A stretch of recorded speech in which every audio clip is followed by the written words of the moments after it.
So 2023, the SBs had a great year, and basically I managed to get these for retail, and I've got a few for retail, which was really nice. So this is the, as far as I remember, it's called Albino and Preto, and basically they come in a paper bag as well as the SB box, and this is what the trainer looks like, and it's nice. And I know that it's got sort of the rip away material, I've seen that, so all of these panels reveal different colours, which is quite cool. And they've got the kind of sort of signature Dunk sort of logo for branding. So this is for the Albino and Preto. And then the swoosh itself is quite nice as well. The way they've kind of got the design patterns in terms of the stitching is really cool. But I think that's going to be a bit hard for you to sort of rip away the material because of the stitching. So that's kind of the only thing that I can sort of see from that. If you're trying to rip it away, which I wouldn't do, I kind of like having it neutral.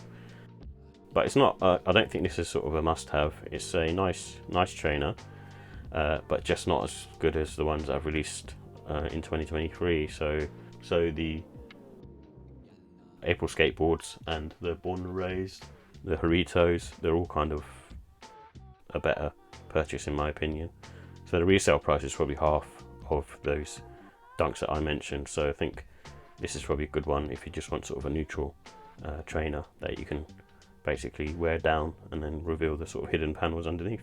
I can see also that it comes with a bunch of laces, so as you can see with this one, it's got all different colours. So you've got the purple, red, which obviously signifies the jiu-jitsu belts, so that's quite nice to have as an extra. And I think especially the sort of the red colour, I think will hit off quite nicely against everything else on the trainer itself. So yeah, that's quite cool. So here's the details for the Nike SB Dunk Low, Albino and Preto. It comes in a fossil black and sail colour scheme, and it has an insole with a Zoom Air pod on the heel and a pour-on foam bed in the forefoot. It's mainly made up of a canvas type material on the outer layer. I think underneath is kind of more just a normal kind of sort of cottony material.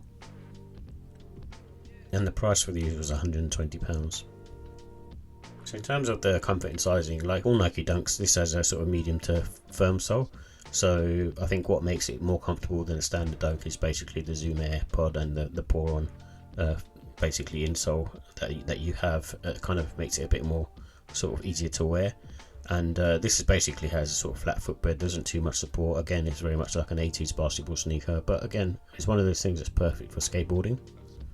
I would recommend going half a size up in these because of the fatter tongue, and then also there isn't too much room in the toe box area if you go true to size. I'm sure they kind of loosen up a bit, but I still feel like it's better to go half size up just to be on the safe side.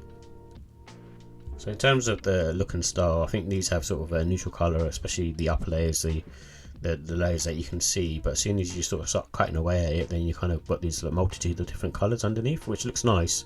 But I think I've seen it cut up, and the only problem with it being cut up is like you're kind of left with these like really sort of odd material marks, which is fine if you're skateboarding and you're kind of ripping it up and kind of basically wearing in the sneaker. But if you're doing it, you know, to basically reveal the layers underneath and cutting away at it with a knife, it just looks really untidy, and so I personally wouldn't do it for that reason.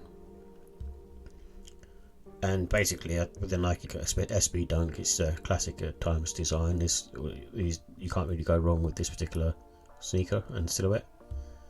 And I'd sort of wear these sort of spring summer because of the fact that they have a sort of really kind of neutral canvasy material that just get dirty in the autumn winter time. And with these ones, because like I said, because of the neutral colorway, you can kind of dress them up casual, smart casual. But obviously, if you're like revealing the hidden layers underneath, then you probably don't want to dress to a sort of on the smart casual side, and you go casual in that case. And the lace options, it just basically comes with a plethora of different types of laces, so there's about 6 or 7 in there, and you're kind of good to go on that, so you can sort of experiment and play around with what works best. So in terms of the pros, it's got a classic design, so it's an SB Dunk at the end of the day.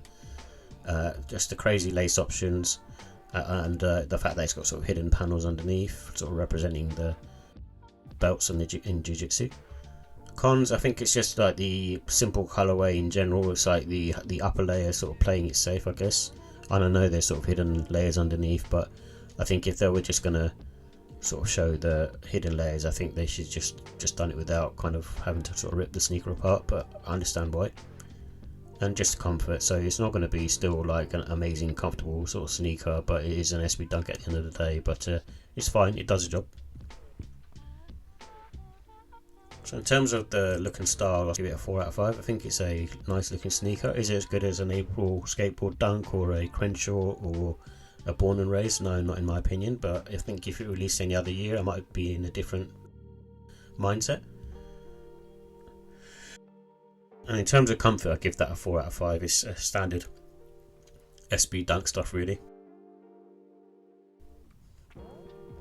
And then the quality, I give that a 4. I think it's a nice sneaker, and the canvasy materials is probably the only thing that's a bit kind of off for me, because once it kind of stains, it stains. And the pricing, I think like with all SB Dunks, I think whichever one you buy, you can't go wrong at sort of £110, £120. It's just an amazing value for what you get. So overall, I'll give it a 4 out of 5. I think it's a really sort of solid, decent sneaker, and can't really go wrong with this one.